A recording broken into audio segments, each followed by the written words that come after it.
रामलला के प्राण प्रतिष्ठा पर्व को लेकर समूचे देश के अंदर दिवाली जैसा माहौल देखने को मिला। आज से रामलला का मंदिर आम भक्तजनों के लिए खोल दिया जाएगा। इसी पर बातचीत करने के लिए हमारे साथ मौजूद हैं सूबे के मुख्यमंत्री मनोहर लाल। सर, किस तरीके से देखते हैं इस मनोहर पल को?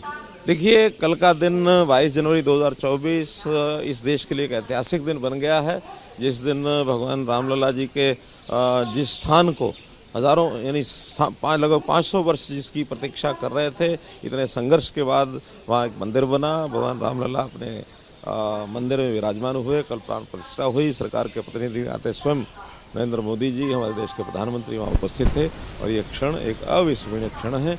देश की जनता इससे हमेशा प्रेरणा लेती रहेगी।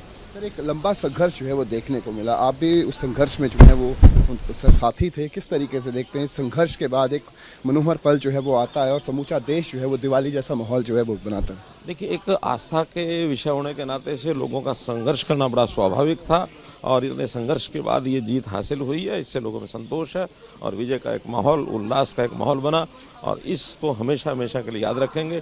कल एक प्रकार की जो दिवाली का माहौल होता है, वैसा एक सारे देश में दीपावली का माहौल था।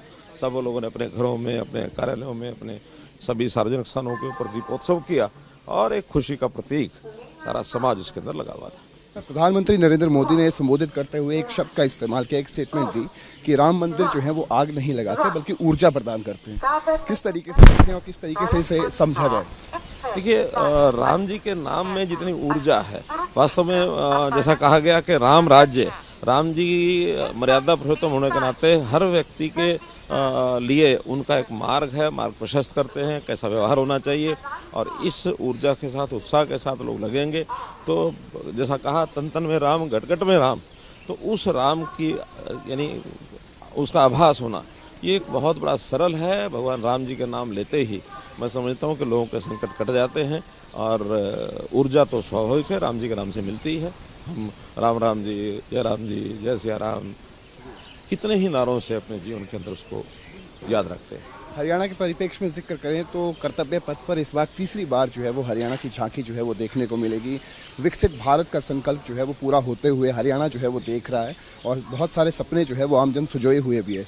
किस तरीके से देखते हैं तीसरी बार कर्तव्य पथ पर हरियाणा की झांकी जो है वो एक बार फिर से अविस्मरणीय पल को जो है वो संजोएगी? देखिए, हरियाणा ने बहुत से नए आयाम किए हैं। इनोवेटिव आइडियाज़ जो हमने लेकर के अपने यहाँ काम किए हैं, उन कामों को प्रदर्शन करने के लिए हर वर्ष 26 जनवरी को इन झांकियों का सिलेक्शन होता है। उस सिलेक्शन कमेटी में लगातार तीसरी बार हरियाणा की जो झांकी है उसका सिलेक्शन हुआ है। मुझे खुशी है और इस बात की खुशी है कि इस बार की झांकी का जो थीम है, हमारा जो परिवार पहचान पत्र, फैमिली आईडी, ये जो थीम है, इस थीम के माध्यम से उस झांकी को सारे देश और दुनिया के सामने रखा जाएगा। एक आखिरी सवाल सर, राज्य लॉजिस्टिक नीति 2023 के तहत आप बहुत बड़ी सौगात जो है वो प्रदेश को देने जा रहे हैं आगामी 24 जनवरी को। किस तरीके से देखते हैं, कितने रोजगार जो है वो इससे उत्पन्न होंगे? स्वाभाविक है, जब इस प्रकार की कोई नीति बनाई जाती है तो उसके पीछे एक सोच होती है। जब लॉजिस्टिक्स के नाते से हम कोई नीति बना रहे हैं, इसका अर्थ यह है कि हमने अभी तक जो काम किया है उसके आगे और कितना बढ़ सकते हैं। लॉजिस्टिक आज की प्रगति की एक आवश्यकता है, तो उस लॉजिस्टिक्स के नाते चाहे वो इंफ्रास्ट्रक्चर हो, चाहे वो सॉफ्टवेयर हो, चाहे हार्डवेयर हो, चाहे कुछ भी, तो ऐसे लॉजिस्टिक्स का जब चयन किया जाता है चीज़ों का, तो रोज़गार उसके अंदर मुख्य पहलू होता है। तो मैं समझता हूँ कि हरियाणा का हर वो गरीब बालक, हर गरीब परिवार, किसी न किसी एक व्यक्ति को रोज़गार देना, ये हमारी प्राथमिकता है। उसके साथ हम पहले भी काम कर रहे हैं और आगे तेजी से। बहुत शुक्रिया सर। तो ये थे हमारे साथ सूबे के मुख्यमंत्री मनोहर लाल, जिनका सीधे तौर पर कहना है कि रामलला के मंदिर बनने से बहुत सालों का संघर्ष और के बाद एक मनोहर पल जो है वो देखने को मिला, जिसको देखने के बाद सारा देश जो है वो लालायित है और समूचे देश के अंदर दिवाली जैसा माहौल देखने को मिला। चंडीगढ़ से कैमरा पर्सन विशाल गुलाटी के साथ रवि चंदेल, सूर्य समाचार।